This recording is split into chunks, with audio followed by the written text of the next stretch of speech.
Friends. Nobody is perfect in this world. இந்த உலகத்தை பொறுத்தளவு யாருமே பெர்ஃபெக்ட் கிடையாது. சில நேரம் நம்ம தவறுகள் செய்வோம், சில நேரம் நல்லதே செய்வோம். ஆனாலும் நம்ம எப்போவுமோ செய்த ஒரு சின்ன தவறை அவங்க மிகைப்படுத்திட்டு இருப்பாங்க. நம்ம 1000 முறை அதுக்காக ஒரு நன்மை செய்திருந்தாலும் நல்லதே செய்திருந்தாலும் அவங்க அந்த 1000 முறை நம்ம செய்த நல்லதை சொல்ல மாட்டாங்க. அந்த கெட்டத விஷயத்தை மட்டும்தான் ஃபோக்கஸ் பண்ணுவாங்க. நம்ம விழுறோம், அதே மாதிரி நம்ம எழுந்து இருக்கோம். நம்ம நம்மளோட வாழ்க்கையை நம்ம தான் வாழணும். அடுத்தவன் என்ன நினைப்பான், இல்லை அடுத்தவன் என்ன சொல்லுவானோ அப்படிங்கிறனால நம்ம இந்த உலகத்தில் பாதி பேரும் நம்மளுக்கு இஷ்டப்பட்ட வாழ்க்கை இல்லை நம்மளுக்கு இஷ்டப்பட்ட விஷயத்த நம்ம செய்யாமல் போகிறோம்.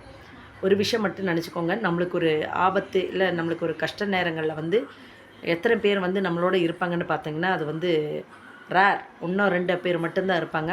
அப்படி இருந்தாலும் நம்மளுக்கு ஒருத்தர் நல்லவரா கெட்டவரா அப்படிங்கிறது எப்படி தெரிஞ்சுக்கலான்னா, நம்ம ஆபத்து நேரங்களில் அவங்க நம்ம கூட பயணம் செய்கிறாங்களா, இல்லை நமக்கு ஒரு ஆபத்து போது அவங்க நிற்கிறாங்களா அப்படிங்கிறது தான்.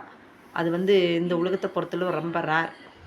ஒரு மனுஷன் என்ன செய்கிறான், அந்த தப்பை தான் அதிகமாக ஃபோக்கஸ் பண்ணிகிட்ருப்பான். அவன் செய்கிற நன்மைகள் இல்லை அவன் செய்த நன்மைகள் ஒரு நாளைக்கு ஒருத்தர் நினைக்க போகிறதில்ல. அதனால் இந்த உலகத்தை பொறுத்தளவு எல்லாரும் தவறுகள் செய்கிறோம். தவறு செய்யாத மனிதரே இல்லை. அவன் தவறு செய்யாமல் இருந்தானா அவன் மனிதனும் கிடையாது. ஏன்னா அவன் தப்பு செய்யலாட்டி அவன் கடவுளுக்கு ஈக்குவல் ஆகிறான்.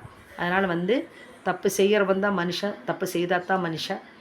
செய்யாமல் இருந்தால் அவன் மனுஷன் கிடையாது. அதனால் நம்ம சின்ன சின்ன தவறுகள் செய்திருப்போம், நம்மளோட பேச்சாலோ செயலாலோ. ஆனால் நம்ம நினச்சிக்குவோம் நம்ம தான் ஏதோ பெரிய கொலை குற்றம் செய்த மாதிரி நினச்சி நம்மளையே வருத்திக்கிட்டு வாழ்ந்துட்டு குறுகி போய் நம்ம வீட்டுக்குள்ளேயே அடைஞ்சிருப்போம். அப்படியெல்லாம் இருக்க வேண்டாம். நம்மளுக்கு மீறின பல கோடி மக்கள் இதை விட பெரிய பெரிய தவறுகள் செய்திருப்பாங்க.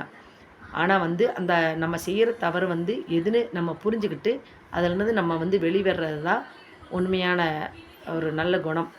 நம்ம வீழும்போது யாருமே நம்மளுக்கு கை கொடுக்க போகிறதில்ல. வேறஸ் நம்ம எழுந்து நிற்கும்போது நம்ம ஒரு நல்ல நிலைக்கு வரும்போது 1000 பேர் நம்மளை சுற்றி நிற்பாங்க.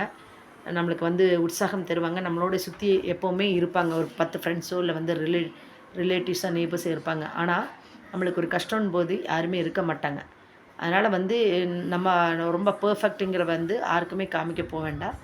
நம்ம பர்ஃபெக்டாக இருக்கணும்னு நினச்சாலும் நம்மளை சுற்றி இருக்கிறவங்க நம்ம செய்கிற சின்ன சின்ன தவறுகளை மிகைப்படுத்தி அதை மட்டும்தான் ஃபோக்கஸ் பண்ணுவாங்க. நீங்கள் என்ன தான் நல்லவங்களாக இருந்தாலும், நீங்கள் என்ன தான் 1000 முறை அவங்களுக்கு நன்மை செய்திருந்தாலும், நீங்கள் செய்ய போகிற அந்த சின்ன தப்போ இல்லை செய்திருக்கிற சின்ன தப்பை தான் மிகைப்படுத்தி பார்ப்பாங்க. அதனால் நீங்கள் இந்த உலகத்தில் வரும்போது எதுவுமே கொண்டு வரல. எல்லாம் இடையில நல்ல பேரோ கெட்ட பேரோ எல்லாமே இடையில வந்தது. அது நம்ம மனிதர்களால் அதை மாற்றவும் முடியும். நம்ம அதை நம்மளுக்கு ஒரு கஷ்டம்னாலோ இல்லை நம்மளுக்கு ஒரு பிரச்சனைனால அதிலிருந்து மீண்டு வரவும் முடியும். அதனால் அடுத்தவங்க என்ன சொல்லுவாங்க, அடுத்தவங்க என்ன செய்வாங்க, நம்ம கூட இருப்பாங்களா இல்லையா அப்படிங்கிறதெல்லாம் நம்ம பார்க்க வேண்டாம். நம்மளோட வாழ்க்கையை நம்ம தான் வாழணும். நம்ம வாழாமல் போனால் அடுத்தவன் நம்ம வாழ்க்கையை கையில் எடுத்து அவன் வாழ ஆரம்பிச்சிருவான். அவன் டாமினேட் பண்ணுவான். அப்புறம் நம்ம அவனுக்கு அடிமையான மாதிரி ஆயிடுவோம். அதனால் நீங்கள் யாருமே ஒருத்தர் இருக்கிறவங்க நம்ம ரிலேஷன் ஆகட்டும், ஃப்ரெண்ட்ஸ் ஆகட்டும், இல்லை நம்மளை சுற்றி இருக்கிற நெய்பர்ஸ் ஆகட்டும், எல்லோரும் பெர்ஃபெக்டாக இருக்காங்க, நான் மட்டும்தான் இப்படி ஏதோ நம்ம சின்ன தவறு செய்தாலும் அது நம்மளையே நம்ம மிகைப்படுத்தி குறுகி போய் ரொம்ப அடைஞ்சி வீட்டுக்குள்ளேயே இருந்து அப்படியெல்லாம் இருக்க வேண்டியது தேவையில்லை. ஒருத்தர் அதிகமோ இல்லை கம்மியாக தான் இருக்கும் நம்ம. ஆனால் தவறு செய்யாத யாருமே இல்லை. அதை மட்டும் மைண்டில் வச்சுட்டு உங்களோட வாழ்க்கையை நீங்கள் தான் சந்தோஷமாக வாழணும். அதை எப்போ எப்படி எங்கே வாழணும் அப்படிங்கிறதும் உங்கள் தீர்மானம் தான். அதனால் நீங்கள் எப்போவுமே பாசிட்டிவாக இருங்க.